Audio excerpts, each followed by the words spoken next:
म्हणजे ॲप्सच आता म्हणू शकतो की व्हॉट्सअप झालं किंवा हे सगळं, तर ते 2 स्टेप ऑथेंटिकेशन किंवा अशा बऱ्याचशा गोष्टी देतं, तर त्या सिक्युरिटीमुळे मग काही प्रॉब्लेम नाही येणार? म्हणजे तुला असं वाटतं का की त्या जर का केल्या तर मग इश्यूज नाही होत आहे असे काही? मोस्टली हो. हां, की जर का माझं व्हॉट्सअप 2 स्टेप ऑथेंटिफाईड असेल तर माझं व्हॉट्सअप सिक्युअर आहे. बट इंस्टाग्रामच्या पार्टला कसं होतं की जिथे OTPs येत आहेत, व्हॉट्सअप 2 स्टेप ऑथेंटिफाईड ज्यावेळी होतं त्या पॉईंटला आपण OTP माझ्या मोबाईलवर येतोय, तो OTP टाकतोय मी, ही एक प्रोसेस झाली. सेकंड स्टेप आहे की माझा काहीतरी पासकी असेल, 6 डिजिट नंबर असेल, बरोबर, पासकी तो टाकल्यानंतरच ते होतंय. सो पासकी आता कोणाकडे नसणार आहे, बरोबर, पासकी मलाच फक्त माहिती आहे, बिकॉज तो जनरेट नाही होत आहे. बट जर का मी इंस्टाग्राम वगैरे जिथे लॉग इन करतोय किंवा बाकी यूट्यूब सारख्या यूट्यूब असेल तर तिथे मला OTP येईल. OTP कोणीही नाही म्हणता येणार, बट OTP हॅक व्हायचे चान्सेस बरेच आहेत. म्हणजे नाही म्हणलं तरी आत्ताच्या करंटली एक 15 ते 20 पद्धती आहेत ज्याने कोणीही कोणाचा OTP मारू शकतं. कसं म्हणजे OTP तर सगळ्यात म्हणजे आपण म्हणतो की सिक्युअर, OTPचा लॉंग फॉर्मच हा आहे की काय म्हणतात त्याला, वन टाइम पासवर्ड, की तो तुमच्याकडेच येणार फक्त किंवा तुमच्याच ॲपवरती येणार असं आहे. तर तो हॅक कसा होऊ शकतो? म्हणजे OTP पण हॅक होतं म्हटल्यावरती मग सिक्युरिटी काय?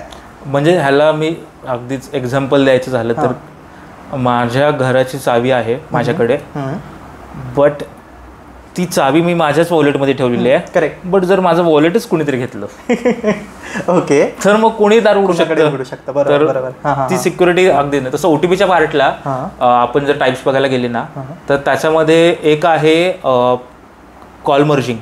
त्या कॉल मर्जिंगला मी एक केस सांगतो मी. तर एक विद्यार्थी कॉलेज पासआउट झालेला आहे, Naukri.com वर त्यांनी वेबसाईट वगैरे म्हणजे त्याचं प्रोफाईल टाकली होती आणि एका दिवशी कॉल आला की मी XYZ कंपनीमधून बोलतेय, रिक्रुटर आहे मी आणि तुमची प्रोफाईल आम्ही चेक केली अँड आमचं जे काही आता जॉब प्रोफाईल आहे त्याच्याशी कनेक्टेड आहे तुमची प्रोफाईल. एक शॉर्ट इंटरव्ह्यू झाला. शॉर्ट इंटरव्ह्यू झाल्यानंतर त्या व्यक्तीने सांगितलं की आपण उद्या साधारणतः XYZ 1:30-2 वाजता वगैरे आपण अजून एक कॉल घेऊयात.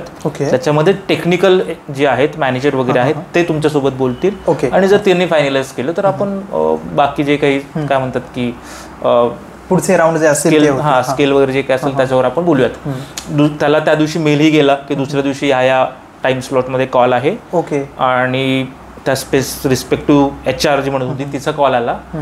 बेसिक कॉन्व्हर्सेशन झालं आणि तिने सांगितलं की जे मॅनेजर आहेत तर ते तुम्हाला कॉल करतील, तर तुम्ही कॉल पिक करा, त्यांचा कॉल मर्ज करा.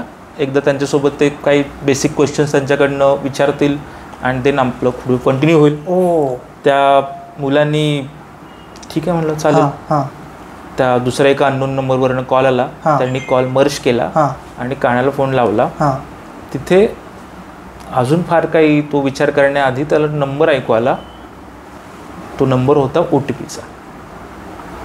आता मी म्हणेल की मी मर्ज केलेला आहे फक्त, युज्युअली आहे म्हणजे मी काही वेगळं काय करत नाही, फक्त कॉल मर्ज केलेला आहे. बट आपण व्हॉट्सअपचं जरी बघितलं तर OTP हा मला SMS वर येतो, बरोबर, बट मला कॉलवर पण येतो. बरोबर, म्हणजे त्यात ऑप्शन असतो की तुम्हाला SMS हवाय की कॉलवर हवाय. सो जो दुसरा जो त्यांनी सांगितलं की मॅनेजर कॉल करतील, तो कॉलवरनं आलेला OTP होता.